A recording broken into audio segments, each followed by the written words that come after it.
What's up, everybody? I got through listening to MMG's Self-Made Volume 2. It leaked last night. I managed to get 3 overall listens out of it, top to bottom. Here's my review for it.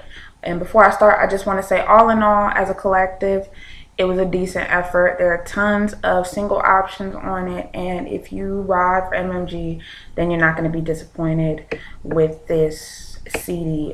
Track 1 is called Power Circle. Gunplay, Stally, Wale, Meek Mill, Rick Ross, and Kendrick Lamar are all on this track. Kendrick Lamar is definitely the standout. He had the last verse on the song. Calm opening overall, but as far as who stole the show on this track, Kendrick Lamar's verse is amazing. He switched his flow up. He was introspective. Everything you would want in a track is here for you. And by the way, one thing to note, if you haven't heard this already, but you will later on, the square root of 1,000 is 31.6227766. Just putting it out there. You'll understand what I'm saying as soon as you hear that track. Track 2 is called Black Magic. The hook is pretty much Rick Ross saying over and over, David Copperfield, poof. It's probably one of the worst name drop hooks. Beyond Tupac's Back, I think. This track, A Ride in the Car, this is definitely Meek's song, and to be honest with you, it sounds more like a leftover track from Genie Tasters 2, but it is what it is. Track 3 is called This Thing of Ours. It features Wale, Omarion, Rick Ross, and Nas. It's one of the highlights of the CD. Definitely one of the best songs on it. Ross's verse is pretty good. Omarion's hook is smooth and fits great. He doesn't really seem out of place. Vocally, obviously he's not Jeremiah, and Jeremiah's sound on Maybach Music tracks obviously brings a quality that can't be duplicated.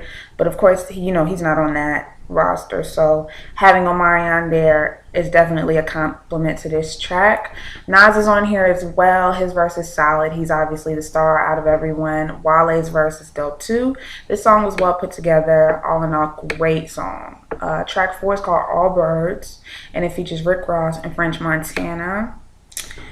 It's a hard instrumental. The song itself isn't all that lyrical. Obviously, it can't be. French is on it, aka New York's 2 Chainz.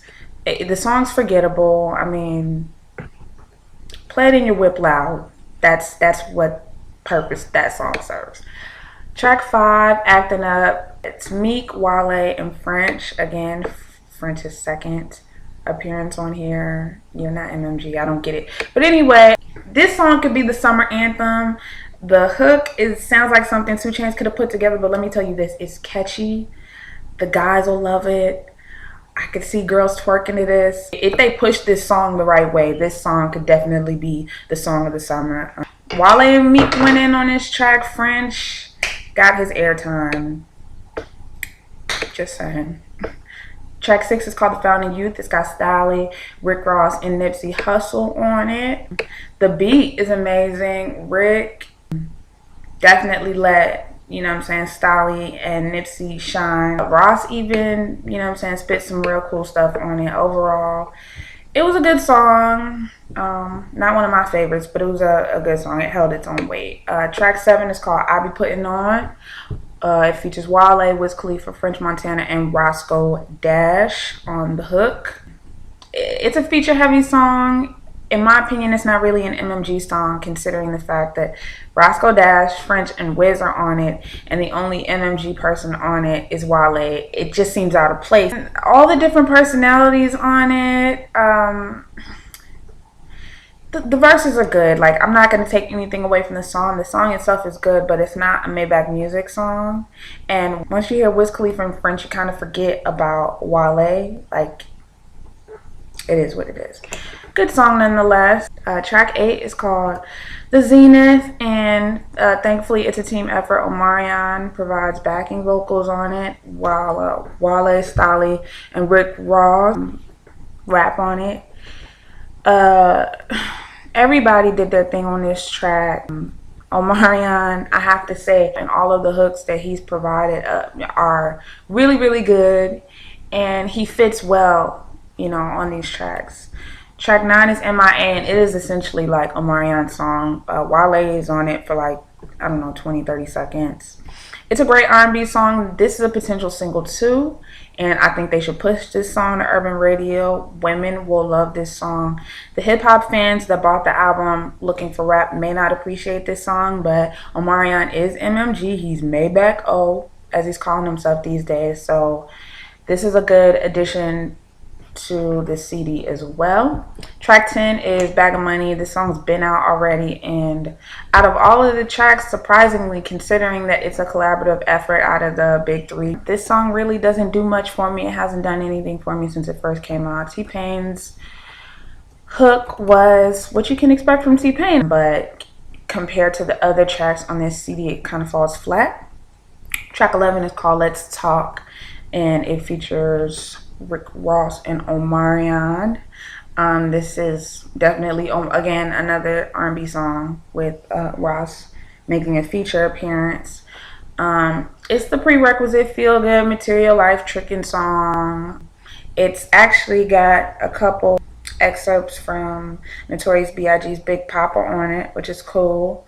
This again could be a potential single. Women will definitely gravitate to this. Ross's verse actually was pretty good on this song, and like I said, I hope they push. This could be pushed as well. Track 12 is called Black on Black. Gunplay is on it with Ace Hood and Bun B. This song, it's like a goonish track. It's a tough track. I mean, they paired him with Ace Hood and Bun B. And I'm really confused because I could see Meek and Stolly on this song instead. Like, again, this is like not an MMG track. And for this to be one of two appearances from Gunplay, you don't really get a sense of him being a part of the team. So it's kind of ironic to me that the other song he appears on besides Power Circle, he's on a song with people that aren't even representatives of the brand. The song itself is pretty forgettable. I really think it could have been better if Stolly and Meek were on it, but it is what it is. Track 13 is called Fluorescent Ink. It's got Stolly, Wale, and Rick Ross on it. Stolly did his thing. Ross and Wale do their thing as well, but it's overall just a really forgettable track. The beat really adds nothing to the song. The only redeeming quality are the verses. Like, their verses are literally carrying the beat forward. So all in all, that song I didn't care for at all. And track 14, Bury Me a G, is Ross and T.I. This really does seem like a bonus track. A great verse from T.I. I can't take that away from him. And T.I. is definitely in the spotlight on this song. But it just seems like excess, considering the aim of the CD was supposed to be an MMG compilation. So that was the last track. All in all, it's a good second effort. Is it better than Volume 1? I'm not going to go as far as, as to say that. I would have liked to see more of the big three, Ross, Wale, and Meek, on tracks together throughout the record. You can expect like the typical Ross fare. There's a lot of name dropping. The entire crew is rapping about the money they have, the weed they smoke, the exotic women they fornicate with, and the drugs they distribute. It's the typical shit. Your favorite goon geek monster Gunplay only makes 2 appearances, and that pretty much lets me know that he's probably not going to get a release date, while French is on the record 3 times. And that just makes me wonder how much Diddy put in Ross's pocket to get him on there. Like, I'm surprised in the midst of all that I didn't hear more Ciroc drops. Stolly and Omarion, Maybach O, whatever you want to call him, their presence is felt. I respect the fact that Ross gave Omarion ample opportunities to sing hooks. He flowed well.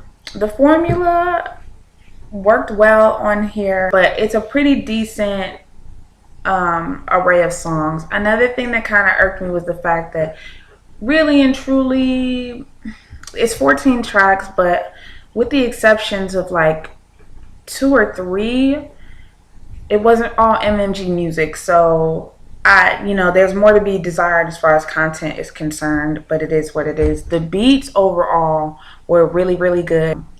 In functioning as a team on the tracks that they were on, everybody played their role and played it well. All in all, I would say that if I had to rate this, I would give it a 7 out of 10. And I think out of everybody on this effort, the person that really shined was Omarion. Like, he was a standout character. He put a lot of the songs together as far as hooks was concerned, and I'm looking forward to what it is they're going to do with him in the future.